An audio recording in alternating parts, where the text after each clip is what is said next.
Hola a todos, muy buenos días. Qué bueno volverles a ver. Esperamos que hayan pasado una Semana Santa en familia, que estén todos disfrutando ese tiempo y que, bueno, que Dios haya mostrado su amor y su gracia en este tiempo con toda la familia.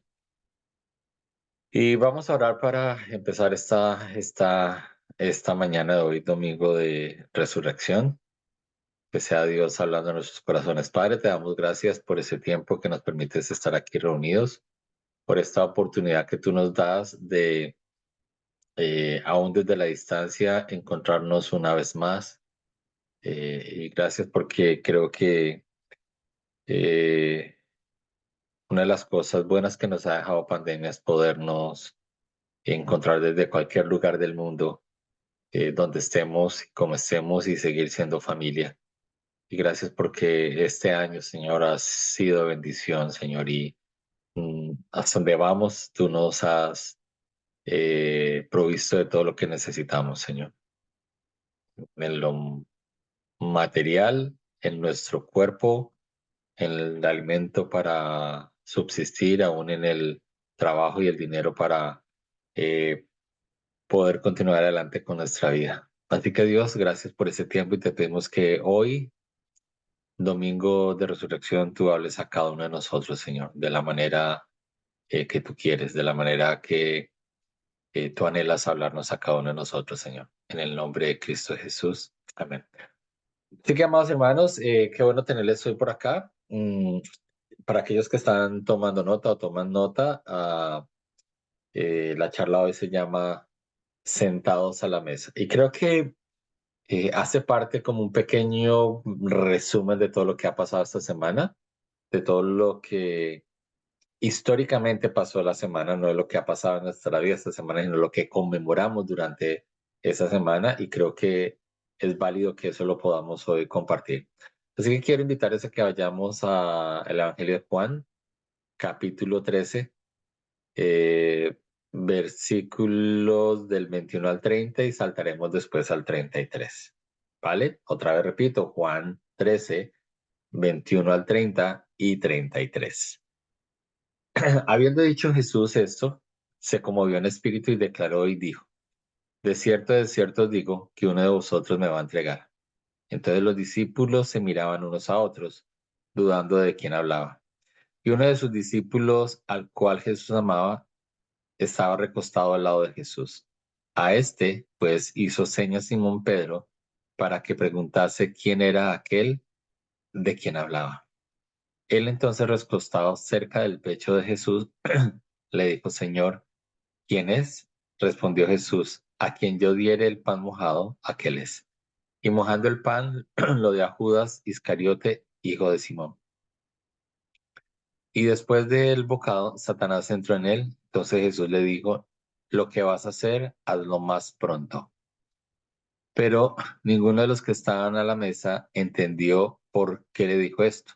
Porque algunos pensaban, puesto que Judas tenía la bolsa que Jesús le decía, compra lo que necesitamos para la fiesta o que des algo a los pobres. Cuando el versículo 30, él pues hubo tomado el bocado, luego salió y era ya de noche. Vamos a saltar al 33. Hijitos, aún estaré con vosotros un poco más. Me buscaréis, pero como dije a los judíos, así os lo digo ahora a vosotros. A donde yo voy, vosotros no podéis ir. 36, saltamos. Le dijo Simón Pedro, Señor, ¿a dónde vas? Jesús le respondió, a donde yo voy no me puedes seguir ahora, mas me seguirás después. Le dijo Pedro, Señor, ¿por qué no te puedo seguir ahora? Mi vida pondré por ti. Jesús le respondió, ¿tu vida pondrás por mí? De cierto te digo, no cantará el gallo sin que me hayas negado 3 veces. Y ahí vamos a dejar el versículo 38. Vamos a ver más adelante otras porciones pero creo que aquí hay tres personas, tres hombres diferentes que estaban allí sentados con Jesús. Este relato que estoy dando tiene que ver con lo que llamamos la última cena. Ese lugar donde Jesús compartió con sus discípulos, estuvo hablando con ellos, eh, hizo varias oraciones al Padre, les habló de lo importante que era permanecer en Él, y que eso es Juan 16, 17, 15, 16, 17.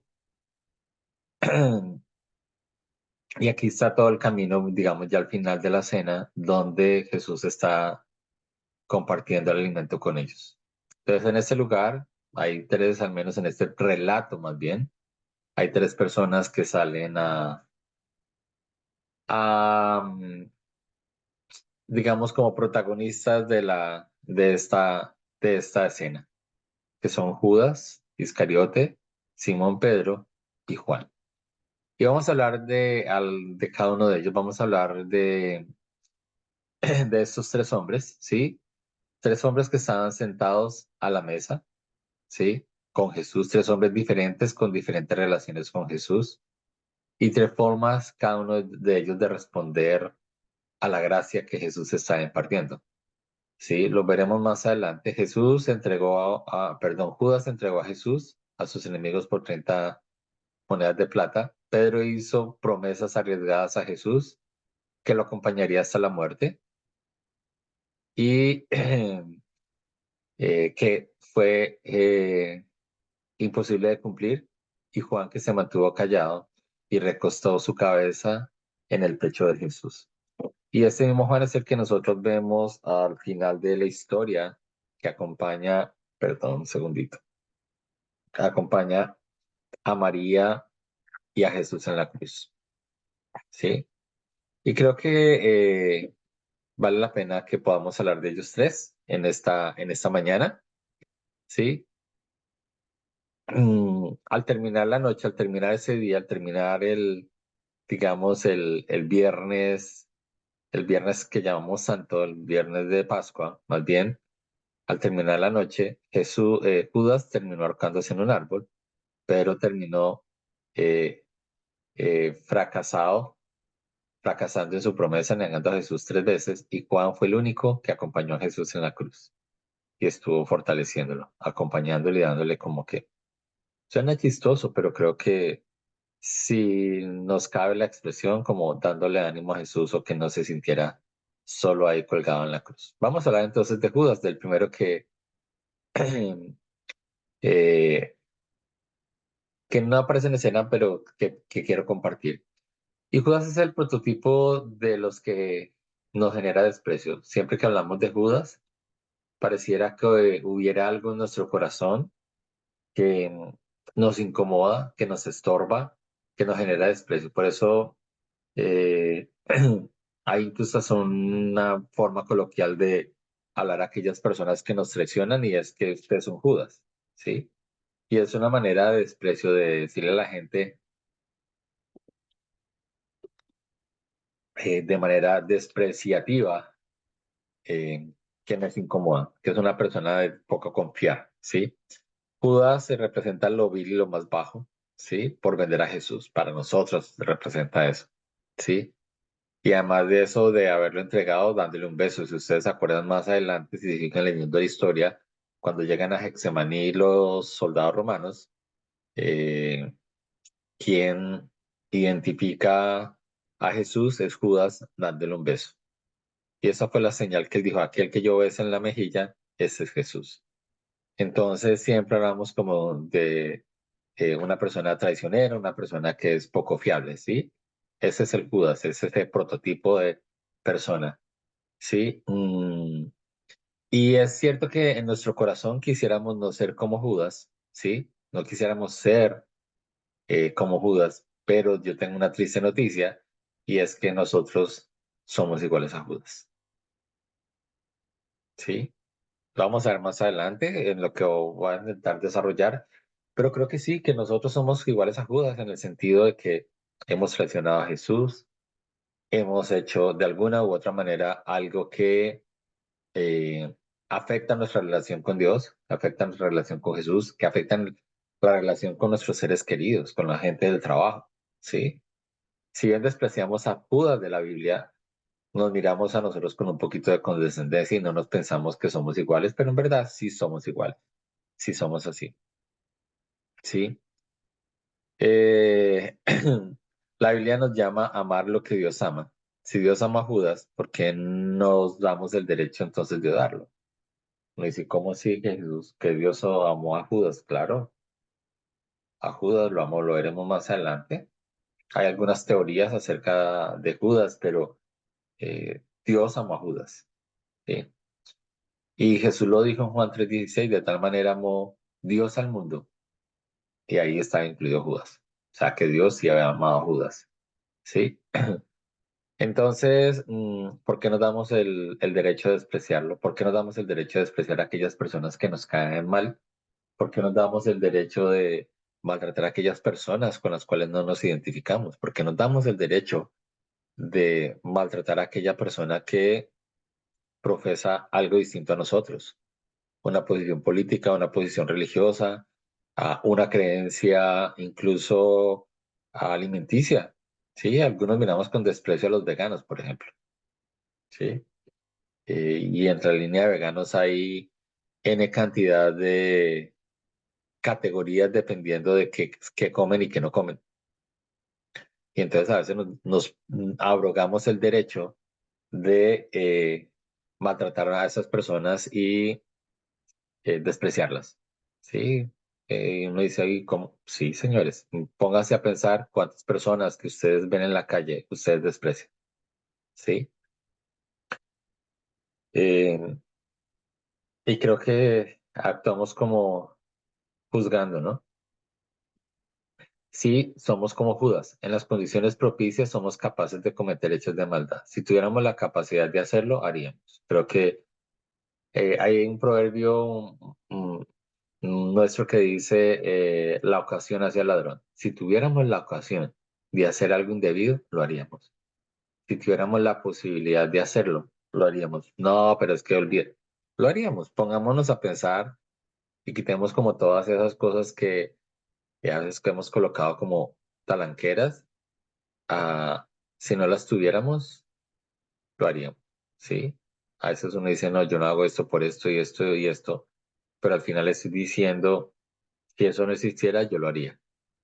¿Sí? De alguna u otra manera. O sea, si tuviéramos las condiciones propicias para ser infieles, para robar, para maldecir, para maltratar, eh, para juzgar, que normalmente eso sí lo hacemos fácilmente sin ponernos, sin sentirnos tan mal, eh, entonces haríamos lo mismo que hizo Judas, ¿sí? Si tuviéramos eso, sí, seríamos capaces de entonces de cometer hechos de maldad. La Biblia dice que es nuestra naturaleza, o sea, nuestra naturaleza es el mal. ¿Por qué?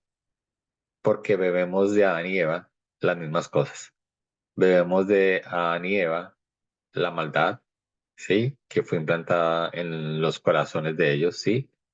Y hay esa maldad, esa semilla que fue implantada no puede, nos pueden llevar a realizar actos de extrema violencia, ¿sí? Cuando uno ve y dice, pero si esa persona era tan buena, por ejemplo, el caso de este John Paulus, que mató a su novia y hace poco en Colombia. Eh, Cuando uno empieza a ver la historia, era un hombre que fue casado con dos hijos, estaba divorciado, quería mucho a sus hijos, ¿sí? Eh, Su ex pareja nunca expresó algún acto violento acerca de él o que llevara a un tema de muerte. Uno dice, entonces, ¿qué le pasó?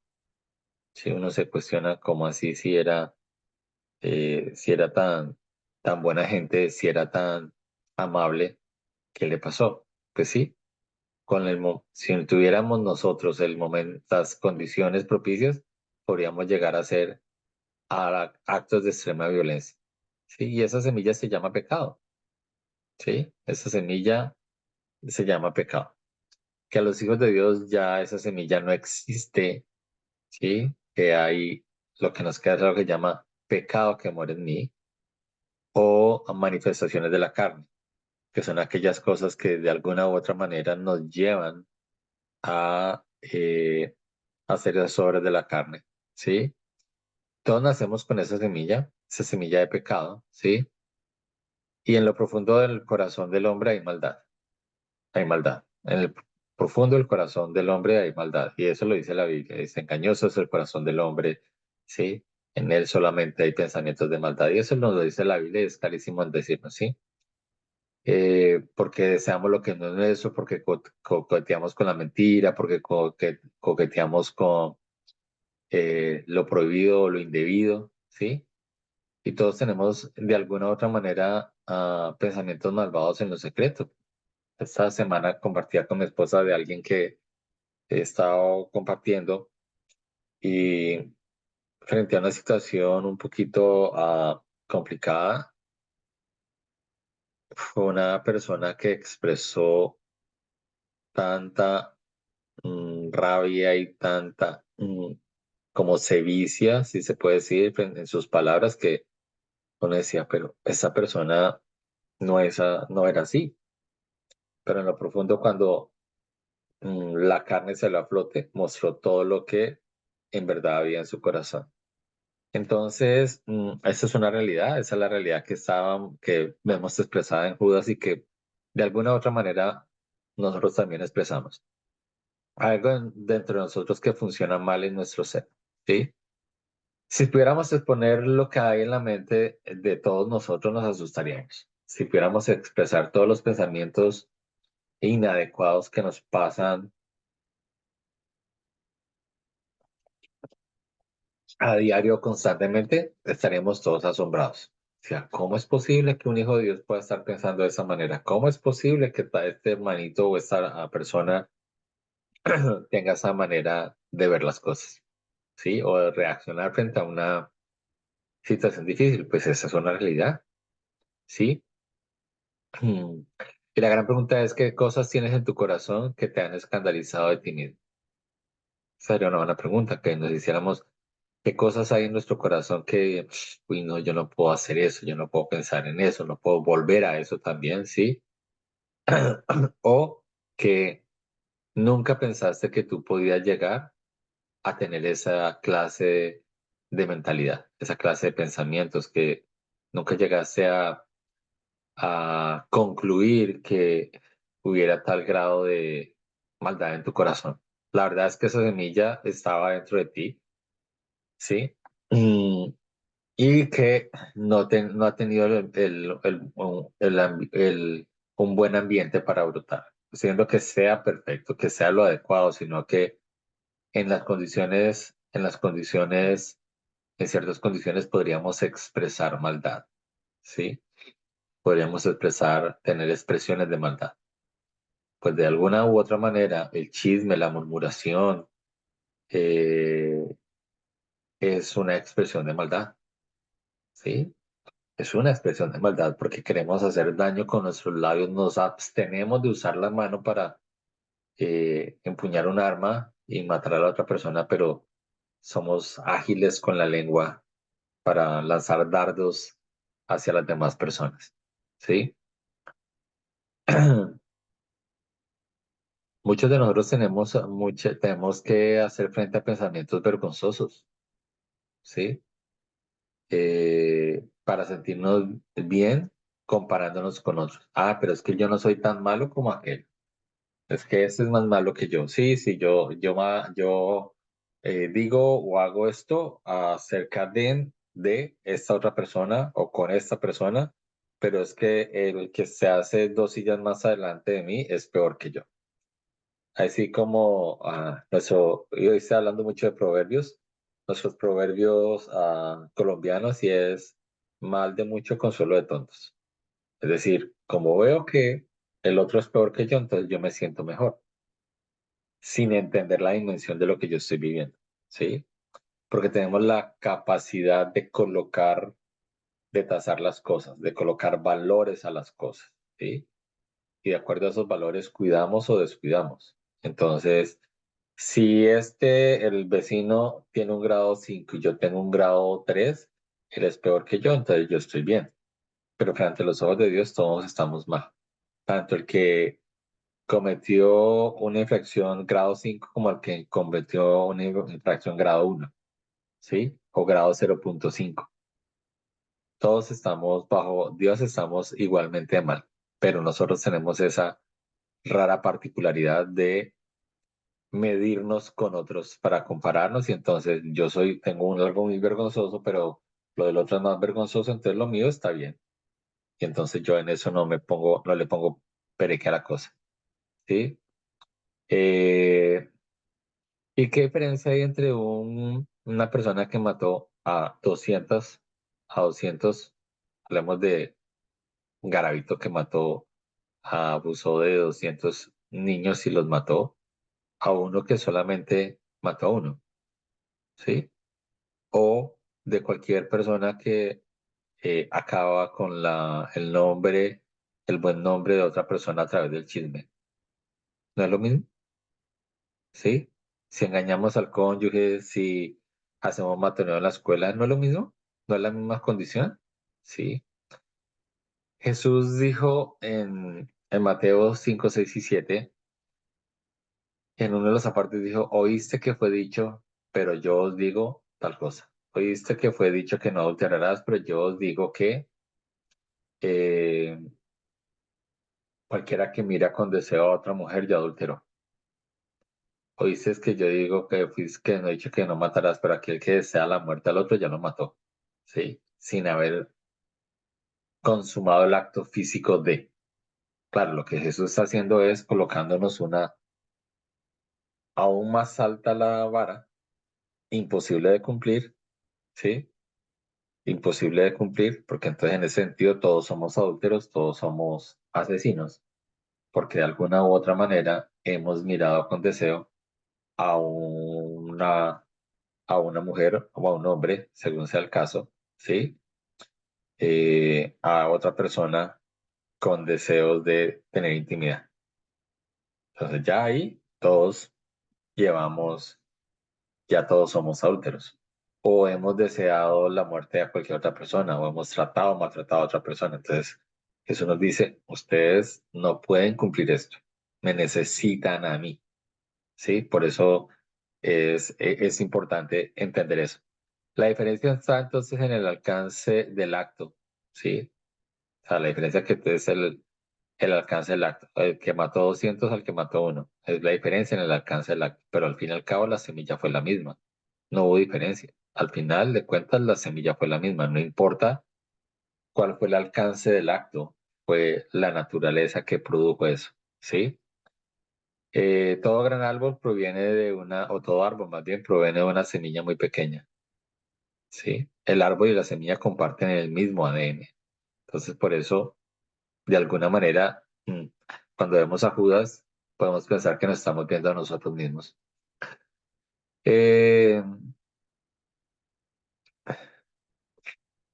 es decir, todos aquí podemos cometer actos vergonzosos si tuviéramos el ambiente propicio, ya se los dije, pero pues vale la pena repetírselo. Es prudente entonces reconocer que tenemos un potencial de hacer lo malo. Lo que no es sabio es exponer esa semilla a la maldad a un ambiente en el cual pueda brotar. Es decir, tenemos que reconocer que todos tenemos la capacidad de hacer actos vergonzosos, hacer actos malignos, malvados, ¿sí? Todos tenemos. El tema es que esa semilla, ¿sí? Como, ¿a qué la exponemos? ¿Para que siga produciendo o no? Y claro, sí, entonces aquí empezamos a decir, entonces, que estamos mal. Vamos a ver que al final, que nos lleva esta charla, ¿sí? Eh, muchos de nosotros tenemos que reconocer que con mis miembros, y Pablo lo dice, con mis miembros satisfago los deseos de la carne. Yo no quiero hacerlo. Mi espíritu no quiere hacerlo porque mi espíritu, si soy hijo de Dios, ha nacido de nuevo. Pero la carne que está en mis miembros, él le dice, es como algo que está aquí en mis miembros que me lleva a hacer lo malo, ¿sí? Lo bueno que quiero hacer, no hago. Lo malo que no quiero hacer, eso hago, ¿sí? Y entonces es esa lucha entre el espíritu y la carne y pecado que mora en mí es eso que ya no hay pecado, es algo que es como algo residual que nos queda, como que eso como que nos llevó de alguna manera a habitar en el pecado, ya nos quiere como seguir invitando a que participemos de las obras de la carne, ¿sí? Pero eso, el pecado ya no habita en nosotros, somos nacidos de nuevo, pecado ya no hay en nosotros, ¿sí? Y eso es importante, se lo he dicho muchas veces, pero es bueno recordarlo. No hay pecado en nosotros. No hay pecado en nosotros. Está la carne, que es la que sí habita en nosotros, que es la que nos invita a hacer lo inadecuado, ¿sí? Entonces es necesario reconocer que somos débiles. Eso es lo importante para empezar a entender. Y en eso hay sabiduría, reconocer que somos débiles. ¿Sí? Cuando reconocemos que somos débiles delante de Dios, ok, entonces si eres débil, ¿qué necesitas? Necesitas la ayuda de Cristo. Que Cristo que mora en ti te lleve a esa plenitud que Él ha prometido, porque no tenemos la capacidad, ¿sí? Eh, entonces, somos como Judas, o soy como Judas, ¿sí? Me fastidia como Judas traicionó a Jesús, pero yo he traicionado a Jesús de muchas veces y de otras maneras, ¿sí? Y es importante recordar esto, que la diferencia entre Judas y yo solo es una cosa. Yo acepté la gracia que Judas rechazó. Judas rechazó la gracia, estuvo sentado a la mesa con la gracia, estuvo sentado a la mesa con Jesús, disfrutando de Jesús. Y que Jesús estaba trayendo la gracia para que él pudiera. Si ese Judas Iscariote eh, seguramente pensaba que el reino que Jesús iba a dar era un reino distinto. Y posiblemente, esa es una de las teorías, posiblemente esa fue la causa de su traición, de darse cuenta de que lo que Jesús estaba haciendo no funcionaba y era mejor 30 piezas de plata que seguir adelante con lo que Jesús estaba ofreciendo. Pero muy seguramente es porque su concepto de salvación, su concepto de redentor era otro. Posiblemente era alguien belicoso que iba a acabar eh, con la eh, invasión romana, ¿sí? Y es bueno recordar que hubo gracia para el ladrón, hubo gracia para Pablo, hubo gracia para la mujer adúltera. Entonces, también había gracia para Judas, también hubo gracia para Judas, ¿sí? La diferencia es que fue cómo él se acercó a esa gracia, ¿sí? Eh, y lo vemos de la siguiente manera, porque Jesús siempre extendió gracia a Judas, ¿sí? Yo creo que si Judas hubiera ido a la cruz en vez de al árbol, muy seguramente eh, estuviera en otro lugar, ¿sí? No hubiera sido necesario reemplazarlo con Matías. Cuando leíamos ahorita, cuando Jesús dijo, aquel al que yo moje el pan y se le entregue el pan, ese es el que me va a traicionar. Y en esa época, el mojar el pan, el anfitrión, cuando mojaba el pan y se lo daba a una persona, era reconociendo a esa persona en una posición de honor. Así que Jesús, con ese acto, le estaba diciendo a Judas, tú tienes una posición de honor. ¿Quién sabe qué hubiera pasado si no? Si Judas hubiera arrepentido o no, algo hubiera pasado, sí, pero el Señor sabía que, o Dios más bien sabía que uno de los más cercanos iba a traicionar. ¿Qué pasó con Judas? Hubo remordimiento, sí. Judas, el remordimiento se trata de tu dolor. El arrepentimiento se trata de tu quebrantamiento. Una cosa es el remordimiento, se trata de lo que te duele, que te dolió, sí, pero no hay nada. no hay cambio. El arrepentimiento tiene que ver con tu quebrantamiento, ¿sí? En tu relación con Jesús. Entonces hay una gran diferencia allí, ¿sí? Entre arrepentimiento y remordimiento. Es que el arrepentimiento implica una revelación, implica ir a la cruz. Es decir, Dios trajo revelación de algo que estoy haciendo que es inadecuado, ¿sí? Y voy a la cruz y reconozco, sí, sí. El remordimiento normalmente nos lleva a escondernos, nos lleva a huir, que fue lo que hizo Judas. Judas huyó, Judas fue a huir. Y lo vamos a ver también a la otra persona que también huyó más adelante, ¿sí? Y algo importante que vale la pena hoy recalcar es que la gracia no es un concepto, que normalmente pensamos acerca de la gracia y decimos, no, es que la gracia es un concepto, lo que Dios nos dio, no, la gracia no es un concepto, es una persona. La gracia es Jesús. Y es importante recordar eso, que la gracia, si Jesús es la gracia, entonces, y tengo una relación con Jesús, yo entonces no voy a abusar de la gracia, no voy a abusar de eso que me están dando o que están impartiéndome, sí. Uno puede usar, digamos que sí, uno ve la historia de cómo hombres y mujeres han abusado de otros hombres y mujeres, sí.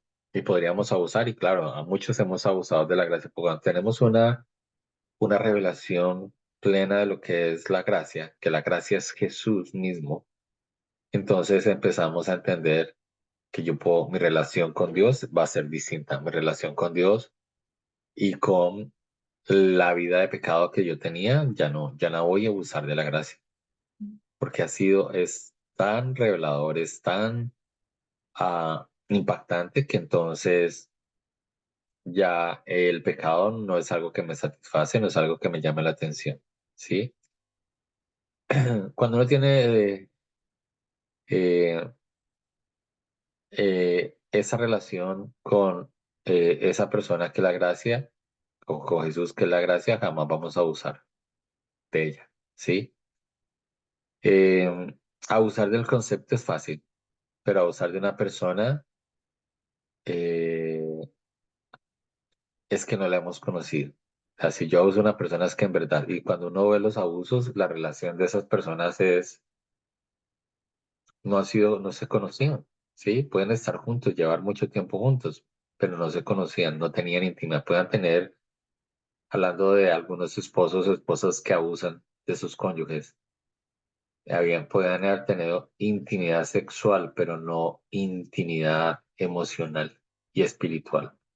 Cuando tienes una comunión espiritual y emocional con una persona, tú no la usarías, porque esa persona es tan significativa, es tan importante para ti, que tú no la respetarías.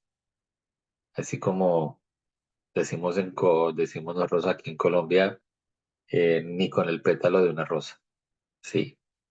Entonces, mm, la gracia es gratis, pero la gracia tuvo un precio y no barata. La gracia no nos cuesta a nosotros nada al que la recibe, pero le cuesta todo al que la da. Eso es importante, le costó todo al que dio la gracia, ¿sí? Es en la cruz entonces donde podemos reconocer que nuestro pecado es más grave, que nuestra carne es más grave de lo que estamos dispuestos a admitir. Hay decir, ¿verdad, Señor, así era yo? ¡Wow! Sí, porque Dios es muy tierno para hablarnos de esas realidades. Pero ahí donde en la cruz donde vamos a descubrir que su gracia es abundante y eso fue lo que pasó en la cruz y que hoy estamos celebrando es la resurrección y es la plenitud de la gracia. Porque la cruz sin resurrección no tiene sentido, ¿sí? Y la gracia, ¿sí? Sin identidad tampoco tiene sentido. Si yo no sé quién soy para Dios, pues yo no entiendo tampoco qué es la gracia, porque la gracia me lleva a descubrir quién soy yo para Dios. Y si yo descubro que Dios me ama, que Dios me cuida, para Dios soy importante, entonces voy a empezar a reconocer que esa gracia que me fue impartida tiene un valor significativo. Y entonces no voy a abusar de la gracia. ¿Sí? Hay tanta gracia en la cruz que es suficiente para ti, más allá de lo que has logrado imaginar. Un niño maduro, escuchaba un pastor, decía, un niño maduro, cuando comete algo, corren de su papá a decirle, me pasó esto, hice esto, ¿sí? Y nosotros si somos hijos de Dios maduros, deberíamos de correr a Dios y decir, Señor, la embarré aquí, la embarré acá, ayúdame, te necesito, ¿sí? Vamos a hablar ahorita de Pedro, estamos casi por terminar. Pedro dijo, aunque te abandone, yo, el super Pedro, iré contigo a la muerte. Y Jesús le dice, pero Pedro no se calla. O sea, Jesús le dice, y Pedro sigue hablando. Sí, Pedro le niega 3 veces y luego de la cruz regresó a su pasado. O sea, de su remordimiento volvió a esconderse a su pasado. Pedro es muy capaz de cumplir su promesa que le hizo a Cristo. Yo no, a que todos te abandonen, yo no te abandonaré. Y fue el primero que lo abandonó, no estuvo en la cruz, ¿sí?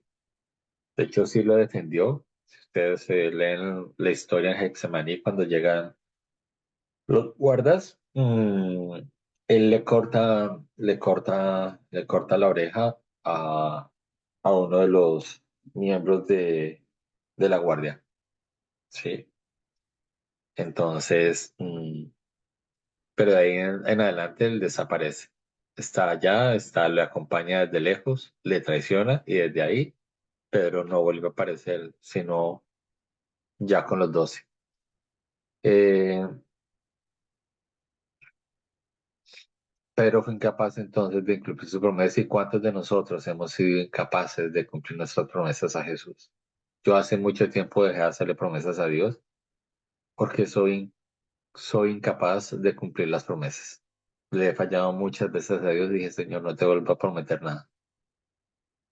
Señor, si tú haces esto, yo voy a dejar de hacer esto, o voy a hacer esto, esto, aquello, y el Señor hace de su parte y a mí se me olvida, no lo hago. Entonces decidí hace mucho tiempo de no volverle a hacer eso. Eso es lo personal. Si usted lo hace, está bien, pero Rodolfo Zuluaga hace mucho tiempo decidió de que no le prometía nada a Dios, porque es que le incumplió tantas veces que ya no quiero, solamente dependo de él para vivir el día, cada día lo que necesite. ¿Sí? Nos volvemos como Pedro. Después de incumplir las promesas, nos exiliamos de la presencia de Dios. Muchas veces hacemos eso cuando le hemos fallado a Dios. En vez de recorrer a Dios, nos escondemos, nos exiliamos de la presencia de Dios, vamos a otro lugar, ¿sí? Regresó a la barca, Pedro volvió a su trabajo antiguo y él no se iba a matar, pero sí iba a matar su propósito. Que Jesús le dijo, yo te haré pescadores de hombres, y él dijo, no, yo ya la embarré, yo ya no puedo. Acuérdese todo cuando Jesús le dice sobre tu promesa, sobre esa declaración que hiciste, voy a construir mi iglesia, ¿sí? De que Jesús era el Cristo, el Hijo de Dios. Y frente a eso, esa revelación que tuve, yo imagino que él dijo, wow, tengo revelación de Dios, Dios me escucha, no sé qué. Sí, porque dice, ni sangre ni carne te lo dijo, sino mi Padre que está en los cielos. Entonces, uy, yo puedo escuchar a Dios, todo el orgullo que puedo haber sentido, y llega acá y nada le funciona, traiciona a Jesús, no está con él. Pues ¿a dónde le llevó él? Sencillamente a decir, no sirvo para esta vaina, no sirvo para ser el líder de la nueva comunidad, de lo nuevo que Dios Jesús quiere hacer, porque ahí no se había hablado de iglesia en ningún momento, ¿sí? Jesús le ha dicho, sal de la barca y te haré pescadores de hombres. Él regresó eh, el regreso a su barca fue confortante para él, decir, ok, me vuelvo a lo mismo, o sea, ya no sirvo para esto, vuelvo a hacer lo que antes iba a hacer, ¿sí? Y entonces nada, ¿sí? En Juan 21, vamos a pasar allá a Juan 21, vamos a leer algunos versículos, versículo 9, algunos me va a pasar, ¿sí? Al descender a tierra, vieron brasas puestas y un pez encima de ellas y pan, ¿sí? El 13, versículo 13, de ese mismo Juan, vino pues Jesús y tomó el pan y les dio, y asimismo el pescado. Entonces, Pedro se había ido a pescar con todos sus amigos, todo decepcionado, y ven a alguien que está por allá en la playa, y alguien dice es el Señor, y se van para allá. Cuando llegan, ven lo que acabo de leerles en versículo 9, ¿sí? Que habían brasas puestas y un pez encima de ellas. Es decir, había una cena, otra vez una cena, ¿sí? Eh, Pedro había pasado toda la noche, no pescó nada, ¿sí? Eh, pero Jesús le preparó un delicioso desayuno. Le preparó una mesa en el campo, es decir, porque era normal para ellos comer así al lado de la playa cuando llegaban y porque más salían muy temprano y con lo que pescaban hacían algo y comían. Entonces Jesús les preparó una mesa otra vez a Pedro, ¿sí? Y Dios, no, Jesús es capaz de volver esos símbolos de vergüenza en símbolos de esperanza, ¿sí? La cruz es un símbolo de esperanza, tu pasado es un símbolo de esperanza, tú ya no eres lo que viviste en el pasado, ahora eres otra cosa, ¿sí? Y Dios te está usando para más cosas, ¿sí? Y ese símbolo de vergüenza como la cruz fue el símbolo de la gracia, ¿sí? No en tus fuerzas, sino en el poder de la gracia de Dios para ti. En las brasas del patio del sumo sacerdote, Pedro se confrontó con su debilidad. En esas brasas de la playa, Pedro se va a confortar con su fortaleza.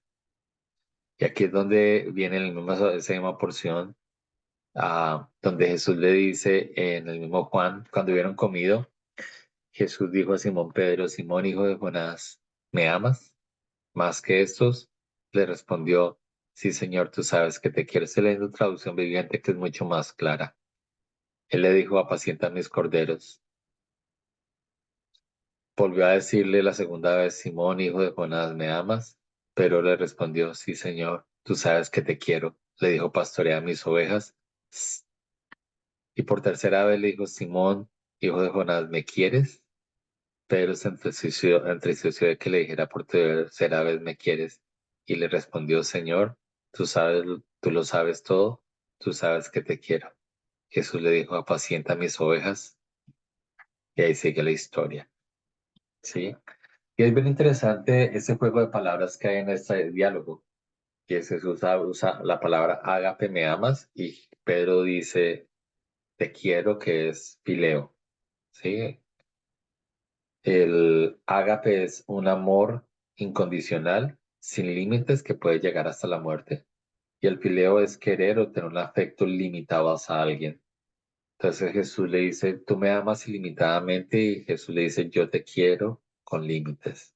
No tengo la capacidad de amarte como tú me amas.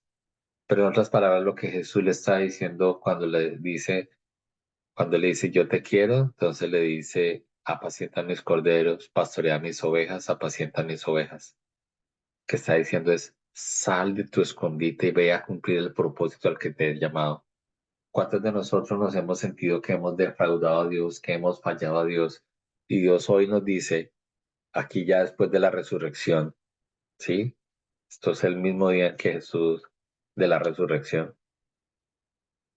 Jesús está reconfortando a este Pedro, que estaba arrepentido de lo que había hecho, ¿sí? De la falla que había, de no haber cumplido las promesas. Y Dios le dice, Jesús le dice, sal adelante, sal de donde estás, sigue adelante, cumple tu propósito. Yo te llamé a ser pescador de hombres, vas a ser pescador de hombres.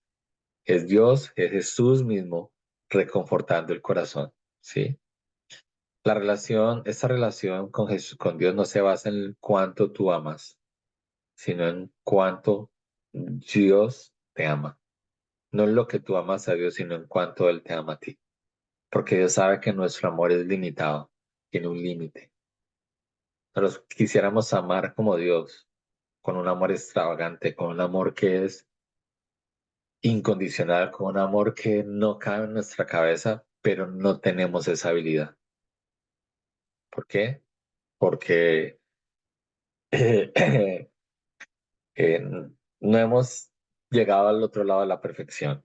Hemos pasado al otro, digamos, el día que vayamos al cielo, o que seamos transformados y estemos en la presencia de Dios, ahí sí vamos a poder amar a Dios con ese mismo amor. Pero hoy nuestro amor está limitado por nuestra naturaleza humana, ¿sí? Muchas veces nos escondemos de Dios porque no logramos lo que creemos que debemos lograr. Y a Dios eso no le preocupa, amados hermanos.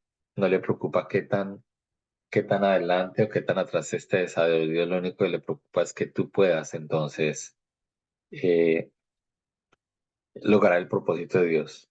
Y Él se va a encargar. De hecho, Él dice, yo me encargaré de que tú cumplas mi propósito. Es Él.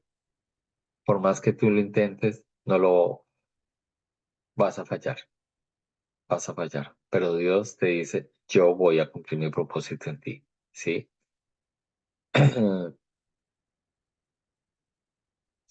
Y vamos a hablar de Juan entonces. ¿Sí? Juan se quedó en silencio y se recostó sobre el pecho de Jesús. Juan, el discípulo amado. Sí, solamente es Juan el que se define a sí mismo como el discípulo amado. En los otros evangelios nunca lo aparece, solamente es Juan el evangelio de Juan. Se define así como mismo como el discípulo amado. Juan decidió anclar su identidad en el amor de Jesús. ¿Sí? ¿Cómo sería tu identidad si vivieras no en lo que haces, sino en lo que Jesús hace por ti? Si tu identidad está basada en lo que tú haces para Dios, cada vez que fracases te vas a dar palo. Pero si tu identidad está basada en lo que Jesús hace por ti y en lo que Él hace de ti, tu identidad, a pesar de los fracasos, tú te vas a reconocer que Dios está orando en ti. Entonces no te vas a dar tanto palo y es, Señor, sí, estoy aprendiendo, voy a seguir adelante. ¿Cómo vivirías si supieras que eres amado por Jesús?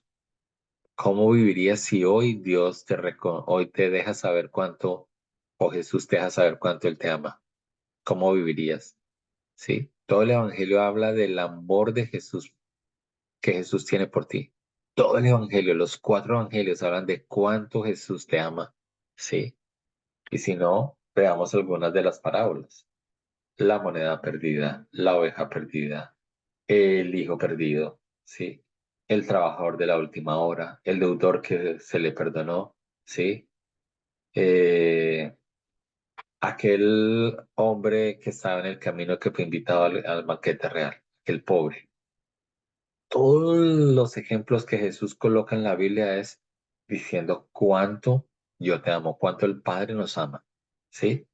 Eres amado de Jesús, eres el amado de Jesús, eres el cual Dios, eres el Hijo amado de Dios del cual Él se complace. Y eso es lo que nos habla la resurrección, cuánto Dios nos ama, ¿sí? Eres el amado que puede ir a los pies de Jesús y estar ahí con Él, sin problema, disfrutándose a Dios, ¿sí? Hasta que no entendamos que Jesús nos ama incondicionalmente, no vamos a disfrutar la vida de Dios en nosotros. Hasta que no podamos recibir esa revelación, que en verdad Jesús nos ama incondicionalmente y que a través de ese amor incondicional de Jesús podemos disfrutar de la vida de Dios en nosotros y del amor de Dios para nosotros, nuestra vida va a seguir igual. Lo que necesitamos es decirle, Señor, déjanos ver esa verdad, déjanos ver, entender eso. Salmo 23:5 dice, aderezas mesa delante de mí en presencia de mis angustiadores, unges mi cabeza con aceite, mi copa está rebosando. Lo que está diciendo es que hay gracia desbordándose para ti, a pesar de las dificultades, a pesar de los problemas que tienes que pasar. Así que vamos a orar, pero antes de orar quiero leerles algo que es una porción que para esta temporada siempre llega a mi corazón. No me pregunten por qué, yo digo, Señor, porque siempre, sin quererlo, siempre tú traes esa porción a mi mente. Y es en esta temporada. Y está en Cantares 2. Mi amado habló y me dijo, levántate, oh amiga mía, hermosa mía, y ven. Porque aquí ha pasado el invierno, se ha mudado, la lluvia se fue. Se han mostrado las flores en la tierra. El tiempo de la canción ha venido y en nuestro país se ha oído la voz de la tórtola. La higuera ha echado sus higos y las vides en cierne dieron olor.